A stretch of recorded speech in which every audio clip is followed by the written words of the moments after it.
하신 성도님들 기쁨으로 환영합니다. 우리 함께 주님 앞에 기쁨으로 찬양하겠습니다.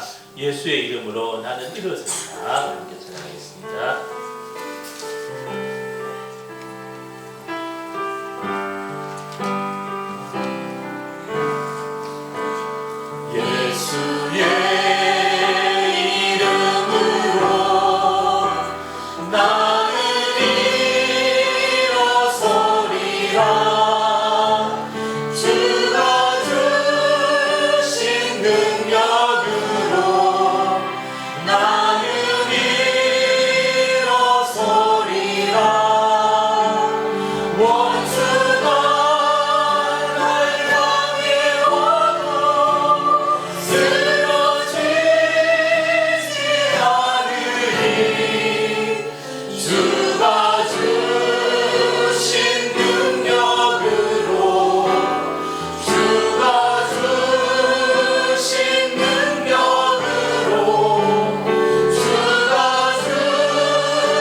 내 진정 사모하는 박수 치면서 93장 예수는 나의 힘이요 함께 찬양하겠습니다.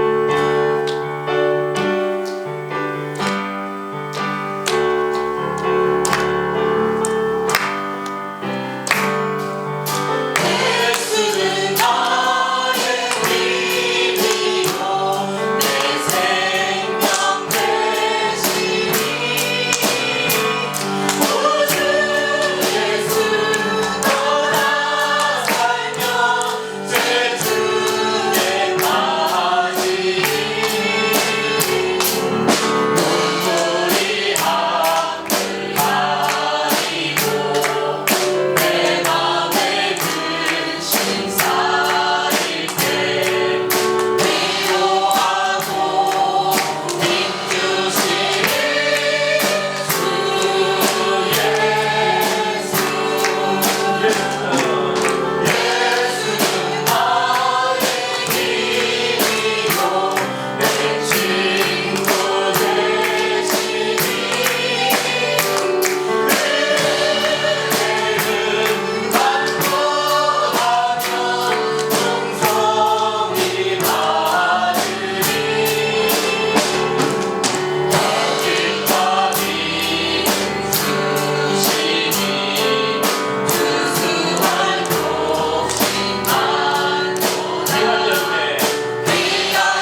새벽에 그 미얀마의 한인교회에서 예배드리고 설교 마지막 때 찬양을 하는데 그렇게 은혜가 많이 됐습니다. 눈물도 많이 나고 사망의 그늘에 앉아 죽어가는 나의 백성들, 절망과 굶주림에 갇힌 저들은 내 마음에 오른 슬픔.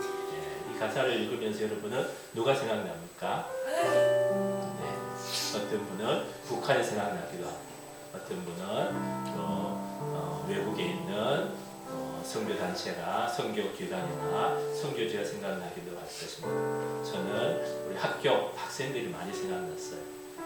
전 세계 어느 나라보다 많은 아이들이 힘들고 또 목숨을 끊고 이렇게 한 나라가 우리나라입니다. 그래서 학생들이 많이 생각나서 많이 좀 가슴이 아팠던 찬양이라서 2월달에 같이 하고 있습니다. 우리 자신의 선교지, 어쩌면 옆집일 수도 있습니다. 자신의 선교지를 생각하시면서 함께 찬양하겠습니다.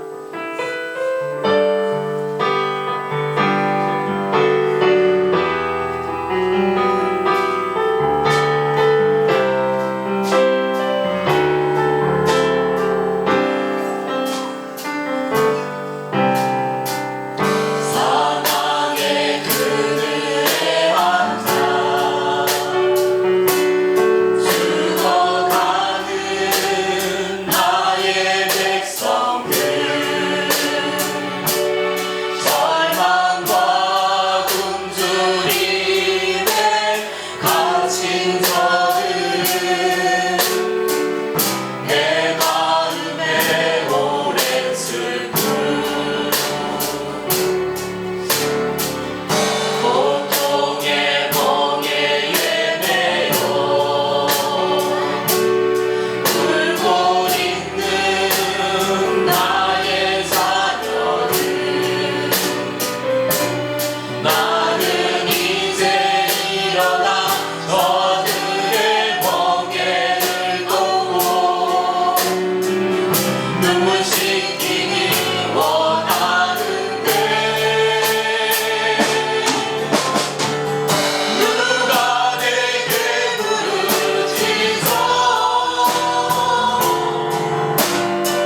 어떻게 할까?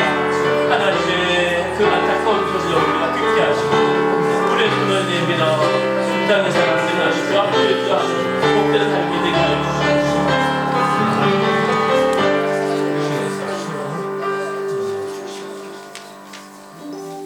하나님 아버지, 명절 끝날입니다. 오늘 시간 주님 앞에 나온 우리 모든 성도님들 하나님이 위로와 평강을 주시옵시고 주님 안에서 이 한 해에도 형통한 삶을 살아갈 수 있는 저희를 되게 하여 주시옵소서. 사망의 그늘진 그곳에 울고 있는 고통 가운데 있는 나의 백성들이 있습니다. 저들을 그 고통과 아픔을 잊지 않냐고 주님 앞에 주의 이름으로 나갈 수 있는 저희를 되게 하여 주시옵소서. 시간 주의 말씀으로 크신 은혜를 주시옵소서. 이 예수님으로 기도하옵나이다. 소식입니다. 명절 잘 지냈습니까? 네.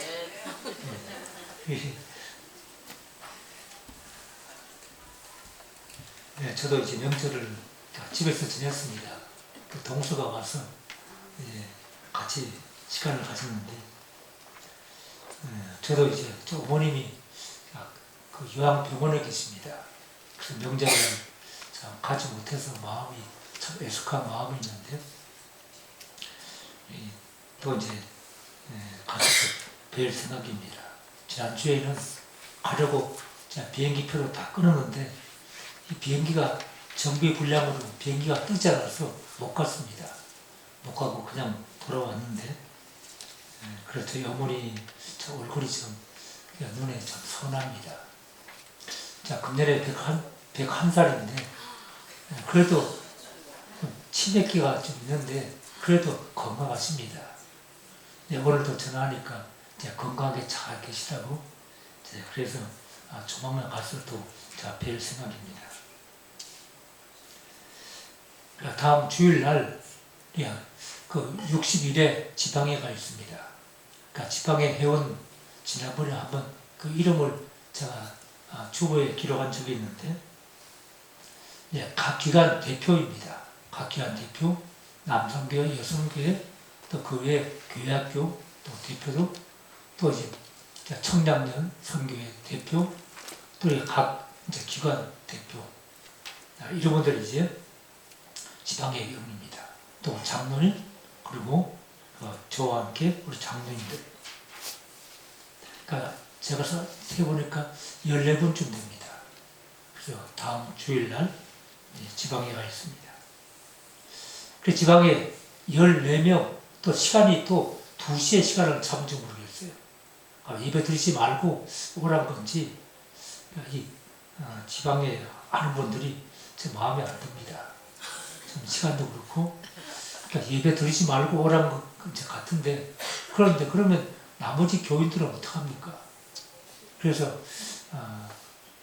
시간을 땡기겠습니다. 12시 반에 찬양을 시작해서 이제 12시, 1시 좀 지나면 이제 마치고 이제 가려고 합니다. 그래서 우리 교인들도 함께 예배 드려야 되는데, 우리 교인들 그러면 이제 14명만, 지방의 대표 14명만 가서 예배 드릴 수 있고 나머지 분들은 그냥 다 집에 가야 됩니다. 그래서 이거는 좀 안 좋다. 똑같이 같이 예배 드려야지.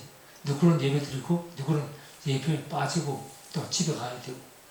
자, 그래서 제가 좀 골식한지 모르지만 예배는 예배니까 예배를 우리가 소중하게 드려야 된다. 이것이 바로 제 생각입니다. 이것은 제가 36년을 목회하면서 예배가 얼마나 좀 중요한가를 좀 느꼈습니다. 또 코로나 때를 우리가 지나가면서 예배를 지키기 위해서 코로나 때도 참 애썼습니다. 그래서 우리가 예배 드리는 것 기쁨으로 알고 이제 함께 또 다음 주에 주일날은 12시 반에 예배를 드리겠습니다. 장학위원회가 다음 주일인데, 그래 시간을 장학위원회는 12시에 모이겠습니다. 그래서 주보에 다시 시간을 정정해서 주보에 바로 시작했습니다. 그 이번 주 이제 수요일부터 그 성의 수요일이라고 그러지요.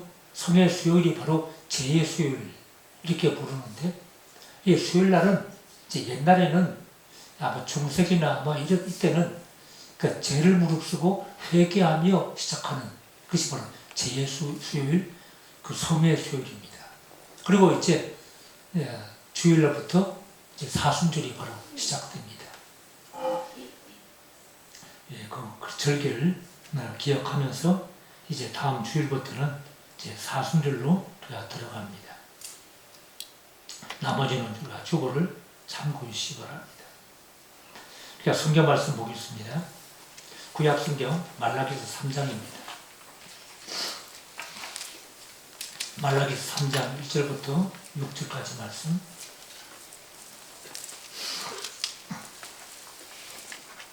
(1329면입니다) 구약 성경 1329면.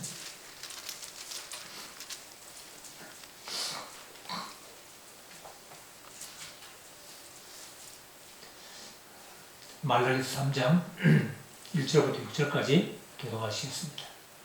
만군의 여호와가 이르노라. 보라, 내가 내 사자를 보내리니 그가 내 앞에서 길을 준비할 것이요 또 너희가 구하는 바 주가 갑자기 그의 성전에 임하시리니 곧 너희가 사모하는 바 언약의 사자가 임하실 것이다. 그가 임하신 자를 누가 능히 당하며 그가 나타나는 때에 누가 능히 서리요. 그는 금을 연단하는 자의 금과 흑백하는 자의 정과 같을 것이라. 그가 연을 연단하여 깨끗하게 하는 자같이 앉아서 레위 자손을 깨끗하게 하되 금, 은과 같이 그들을 연단하리니 그들이 공의로운 제물을 나 여호와께 바칠 것이라. 그때 여호와께서는 모든이 옛날과 그때와 같이 나 여호와께 기쁨이 되려노라. 내가 심판하러 너희에게 임할 것이라.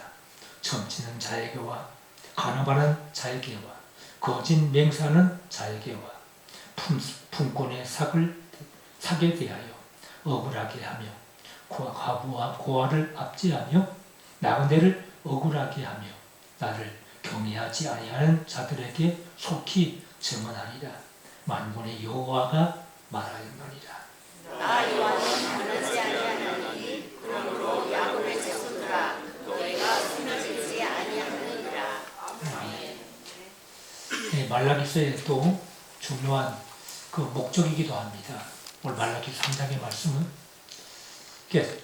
예수님의 초림을 예언한 말씀이 이 말라기 3장입니다.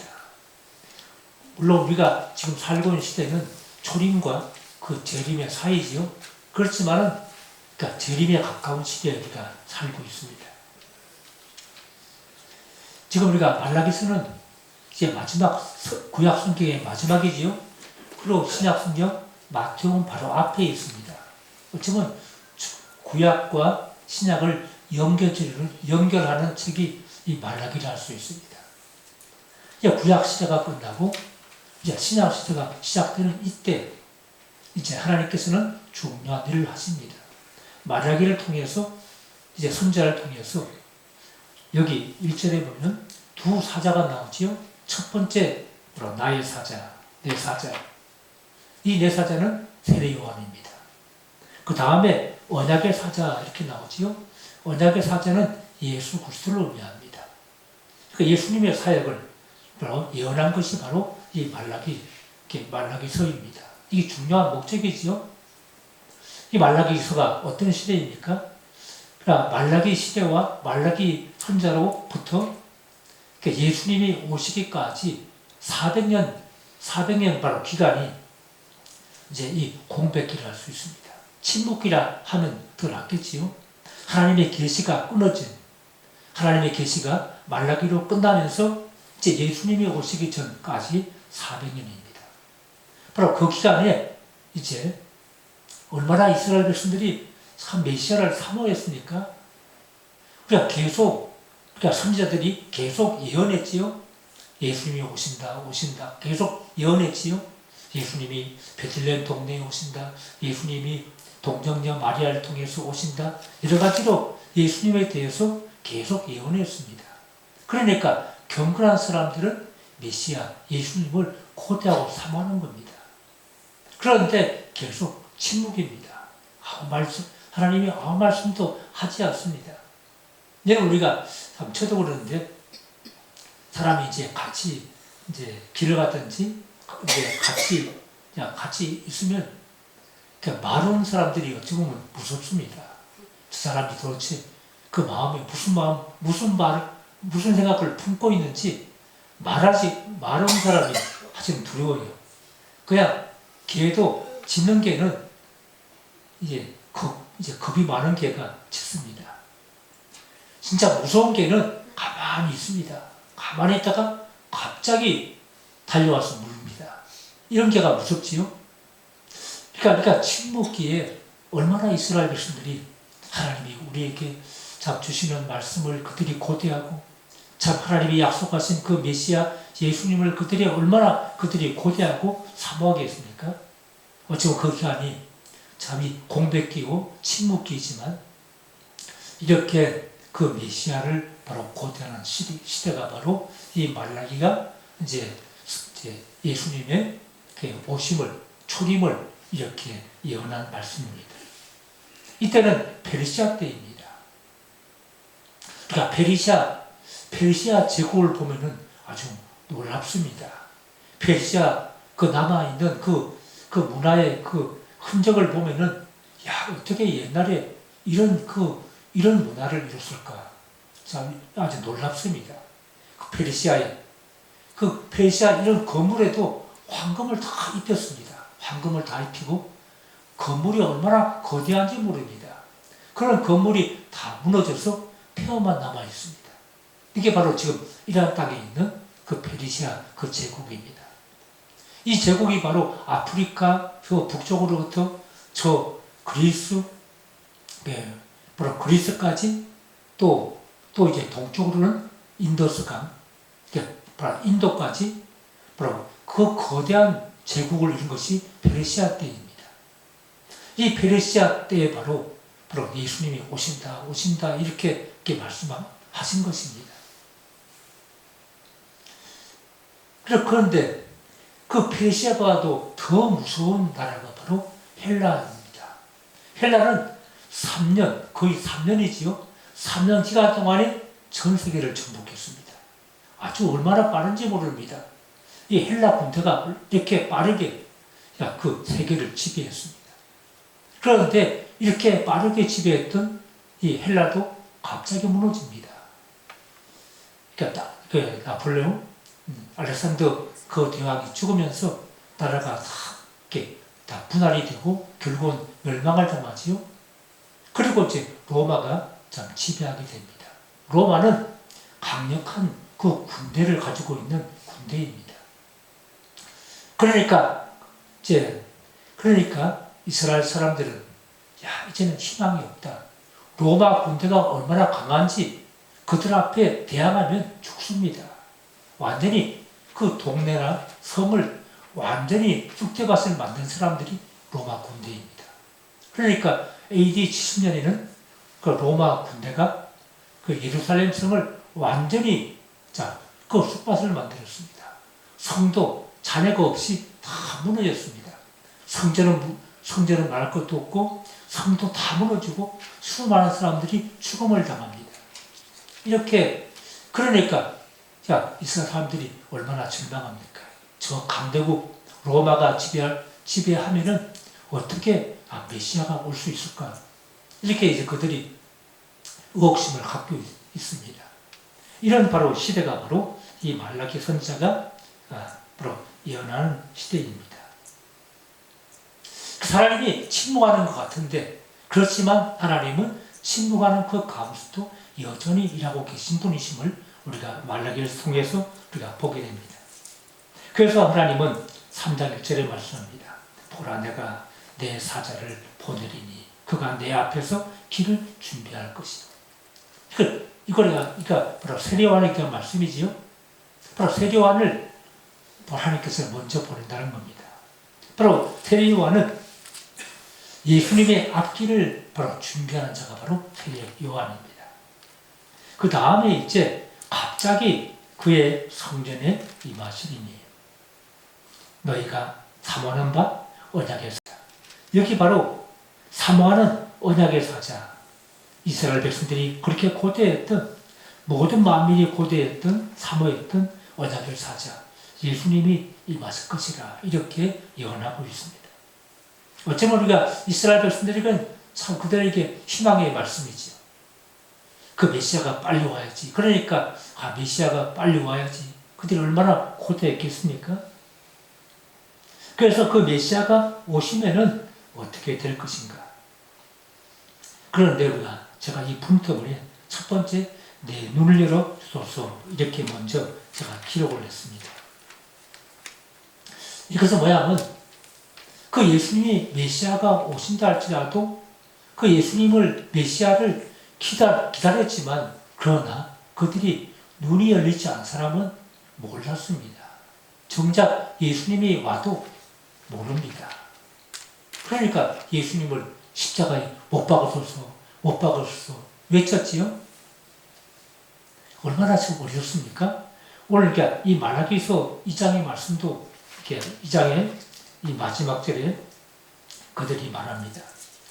주님이 임하시는 그날 그들이 바로 이렇게 이 말라기 선자에게 이렇게 항의를 합니다. 우리가 무슨 말로 여호와를 괴롭게 하였습니까? 우리가 어떻게 여호와를 괴롭게 드렸습니까? 이렇게 그들이 말합니다. 자신들은 경건하고 그 신앙을 잘 지키는 줄 아는데 그런데 그들이 하는 말이 우리가 언제 하나님을 괴롭게 했습니까? 이렇게 항의하는 겁니다. 여기 이제 말라기서는 위선적인 그들의 신앙을 먼저 1장, 2장에 위선적인 그들의 신앙을 첨언한 거지요. 너희가 하나님을 섬기는데 너희가 너무 형식적이고 외식적이다 말합니다. 이것이 하나님 보시기에 참 힘들었던 겁니다. 그래서 차라리 성전에 들어오는 문을 누가 막았으면 좋겠다. 하나님 이렇게 말씀했지요. 하나님께서 그들의 그 예배를 보시고서 참 힘들었던 겁니다. 예배 그들이 드리는 제물도 그렇지만 하나님께 드리는 예배가 너무 형식적이고 외식적이었습니다. 그래서 이것이 하나님이 힘들었던 겁니다. 그래서 그들은 말합니다. 우리가 어떻게 여호와를 괴롭혀 드렸습니까? 이렇게 그들이 반문을 했습니다. 그래서 우리가 눈이 열리지 않으면 이렇게 보지 못하고 귀가 열리지 않으면 듣지 못하고 마음이 열리지 않으면 깨닫지 못합니다. 성경이 이 성경을 저도 목사이지만 참 모르는 건 모릅니다. 그냥 읽어봐도 모르고 하나님께서 내게 그걸 깨닫게 하기까지는 바로 눈과 귀와 마음을 열어주시기까지는 성경이 잘 모릅니다. 그 주석에 나와 있으니까 주석은 없습니다. 주석은 그냥 일반적인 지식이나 주석에 기록하고 있습니다. 성령의 깊이를 알려면 내게 성령께서 조명해 주자면 깨닫게 되지요. 그러니까 그들이 하나님께 형식과 외식적으로 예배를 드리고도 우리가 어떻게 하나님을 괴롭게 했습니까? 이렇게 반문하는 겁니다. 그래서 에베소 1장 16절부터 말씀했지요.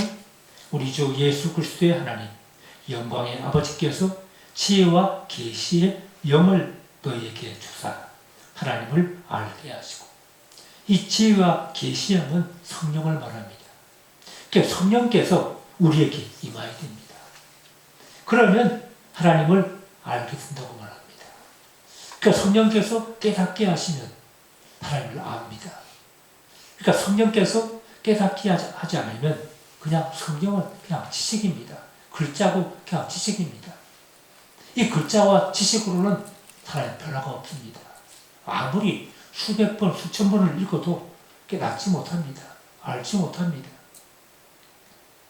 그래서 너희 마음의 눈을 밝히사 우리의 마음의 눈을 밝혀 주셔야 됩니다. 사도 바울은 그렇지요. 이스라엘 백성들에게는 하나님께서 그 수건으로 그 얼굴을 가린 것과 같다 이렇게 말합니다. 이런 우리가 집에 아주 두꺼운 천으로 창을 다 가리면 깜깜합니다. 마찬가지로 우리의 눈이 덮여 있으면 깨닫지 못합니다. 사도 바울이 예수를 만나기 전에는 그래서 그가 아나니아 선자에게 안수를 받았지요. 안수받을 때 눈에서 비늘 같은 것이 벗겨졌습니다. 그 이후부터 바로 사도 바울이 눈이 열렸습니다. 그래서 하나님의 계시를 깨닫기 시작했습니다. 이 바울은 심지어 삼층천까지 그 경험을 한 사람이지요. 이렇게 깊은 하나님의 뜻을 알게 되었던 것입니다. 그래서 우리가 늘 기도할 때마다 하나님 내 눈을 열어서 시편의 기자같이 주의 본을 보게 하소서.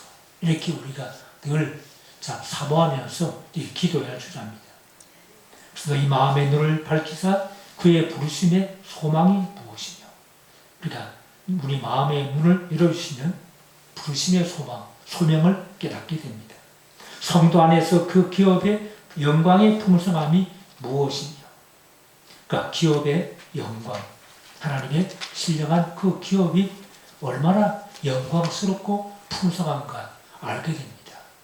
하나님의 그 영광스러운 그 기업의 풍성함을 알면 이걸 빼앗기지 않습니다. 그 힘의 위력으로 역사하심을 따라 믿는 우리에게 베푸신 능력이 지극히 크시니 어떠한 것을 너희로 알게 하시기를 구하노라. 이렇게 지혜와 계시형을 주셔야지. 마음의 눈을 밝혀주셔야 하나님을 바로 알고 바로 우리가 믿을 수 있습니다. 그러니까 이 말라기 시대에도 마찬가지입니다. 그 백성들이 눈이 감겨서 보지 못하고 듣지 못하여서 이렇게 그들은 하나님께 바른 관계도 예배도 드리지 못한 것입니다. 그래서 우리가 중요한 것은 바로 이 말라기 3장에는 예수님을 예언했지요. 예수님은 여기 언약의 사제라고 했습니다. 그 예수님이 오신 중요한 목적을 여기 본문에는 두 가지로 말씀합니다. 첫 번째는 주님이 오신 것은 심판하시기 위해 바로 오셨습니다. 여기 본문에 5절도 말씀했지요. 내가 심판하러 너희에게 임할 것이다. 주님께서는 오시면 심판하러 너희에게 오신다고 했습니다. 그 예수님이 오시는 첫 번째 목적은 심판하시기 위해서입니다. 그래서 예수님이 오시는 그날은 누구도 견뎌낼 수 없고 그 앞에 누구도 설 수가 없습니다. 근데 오늘 말씀 보면 구체적으로 심판한 대상을 말씀하고 있죠. 5절에 보면 점치는 자들, 바로 첫 번째가 점친 자들이라고 있죠. 그 예수님의 이름으로 이렇게 점치는 자처럼 예수님 이름의 능력을 이용해서 자기 이름, 자기의 명예를 내세운 자입니다.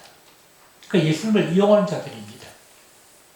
성적으로 타락한 가늠하는 자들, 또 거짓말을 일삼는 자들. 요즘 시대가 그렇죠. 그 거짓말을 일삼는 사람들이 많습니다. 또 일꾼의 삭을 착취한 자들. 여기 보면은 품꾼의 사고에 대해서 억울하게 하며 우리가 일을 시켰으면 품삯을 제대로 줘야 됩니다. 그런데 제대로 주지 않는 겁니다. 이것이 바로 교회도 마찬가지입니다. 교회도 목사는 사람을 작게 받아도 된다. 이런 인식이 박혀 있습니다. 그래가지고 안 주려고 합니다. 적게 주려고 그러고 일반 그 평수들이 사회에서 받는 월급에 비하면 목사들은 어찌 보면 착취입니다. 제가 이 말이 너무 좀 심한지 모르는데 너무 안 줍니다. 너무. 이렇게 어찌 보면 주의 일을 하는 사람들은 그냥 적게 줘도 적당히 적게 줘도 될 것이라 이렇게 이 품꾼의 삭을 착취한 자처럼 교회가 먼저 이 일을 하고 있습니다. 세상에서도 마찬가지죠. 저 그러니까 외국인 노동자들이나 그런 사람들은 돈을 품삯을 제대로 주지 않고 일은 얼마나 시키는지 모릅니다. 뭐 7시간, 8시간 그 이상 10시간까지 일을 시킵니다. 이렇게 외국 노동자에게는 아주 착취를 합니다. 그러니까 이렇게 바로 성경에는 이런 자를 심판한다고 말씀했죠. 품꾼의 사기에 대해서 억울하게 하는 자, 또 고아와 과부를 압제하며 나그네를 억울하게 하며, 가장 우리가 사회의 낮은 계층입니다. 그 당시에도 지금도 마찬가지겠지만 사회에서 가장 낮은 계층들에게 압제하고 억울하게 하는 자입니다. 또 하나님을 경외하지 않는 자들, 바로 이렇게 성경에는 이렇게 말씀하고 있습니다. 실적으로 예수님이 오실 때 이들은 예수님의 메시지를 귀를 막고 듣지 않았습니다. 오히려 괴로워하고 힘들어했습니다. 예수님이 하시는, 예수님께서 말씀한 것을 그들은 듣지 않고 오히려 이제 물리쳤지요. 그러면서 그들이 괴로우니까 심성 모독죄를 씌워서 예수님을 십자가에 매어 달았습니다. 이것이 바로 그 당시 사람들입니다. 이것은 말라기 시대, 그 시대나 지금이야 큰 차이가 없습니다. 그래서 언약의 사자인 예수님은 금과 은처럼 우리를 깨끗하게 할 것이요. 그리고 그래서 우리가 하나님께 의의 제물을 드릴 것이라. 하나님이 기뻐하시는 예물을 바로 드리게 된다는 것입니다. 두 번째는 예수님이 오신 그 목적은 우리를 죄에서 깨끗하게 하시기 위해서 바로 오신다는 것입니다. 그 예수님은 심판의 주 하나님이시며 또 우리의 모든 불순물을 제거하시고 깨끗게 하시는 분이 바로 예수님이십니다. 그래서 2절에도 말씀했죠. 2절 3절에도 금이나 은을 바로 연달하는 것처럼, 금이나 은을 연달하는 것은 불로 합니다. 뜨거운 불로 이 금이나 은을 연달하지요. 그러면 그 금과 은이 순수한 금이 됩니다. 연달아 불에 들어갈수록 이 금은 녹아서 이제 불순물은 제거가 되고 순수한 것만 남습니다. 그 예수님이 오신 목적은 마치 불처럼, 그리고 재물처럼 표백한 자의 재물과 같을 것이다. 지금도 얼마나 참 좋은 시대에 살고 있습니까? 표백제를 지금 넣으면 얼마나 깨끗해진지 모릅니다. 옛날 어머님들은 참 고생을 많이 했습니다. 그러시다가 빨래를 삶는 그릇이 따로 있었습니다. 거기다가 넣고는 재물을 넣고 끓였습니다. 그래가지고 그렇게 하면 이 기름때가 빠지는 거지요. 이렇게 했습니다. 이것처럼 바로 주님께서 오시면 마치 재물처럼 이렇게 우리의 불순물, 우리의 더러운 것을 그분이 씻기시고 벗기십니다. 이렇게 오신다는 것입니다. 그래서 3절에 말합니다. 레위 자손을 깨끗하게 하되. 레위 자손은 어떤 사람입니까? 하나님께 예배하는 자입니다. 물론 구약시대는 레위 자손들이 구별되었지요. 그러나 지금은 누구든지 모든 성도가 레위 자손처럼 하나님께 예배하는 자로 우리가 써야 됩니다.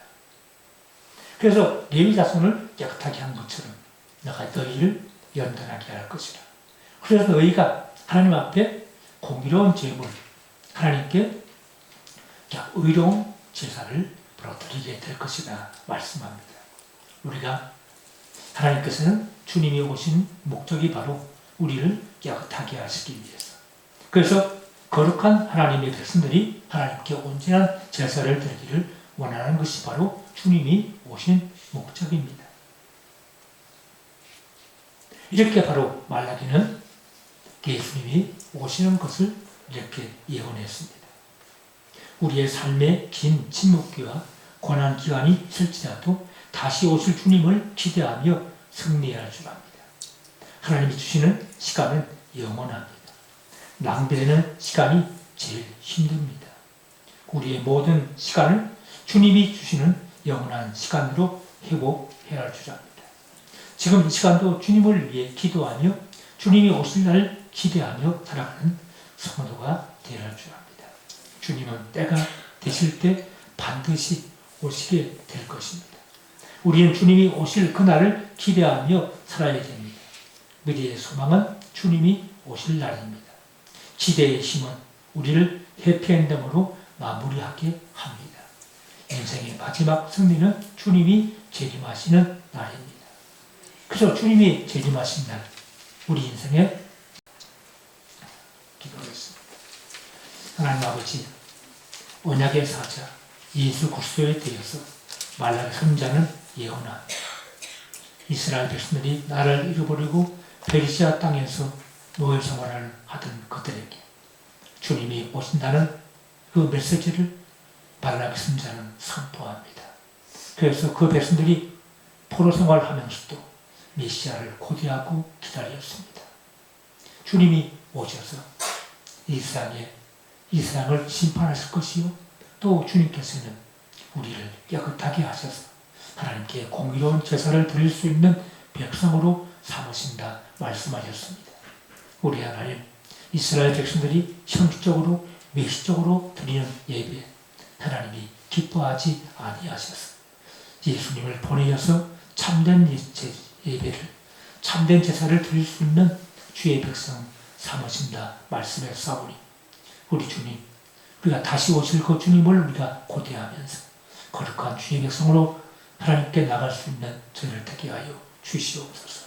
예수님으로 기도하옵나이다.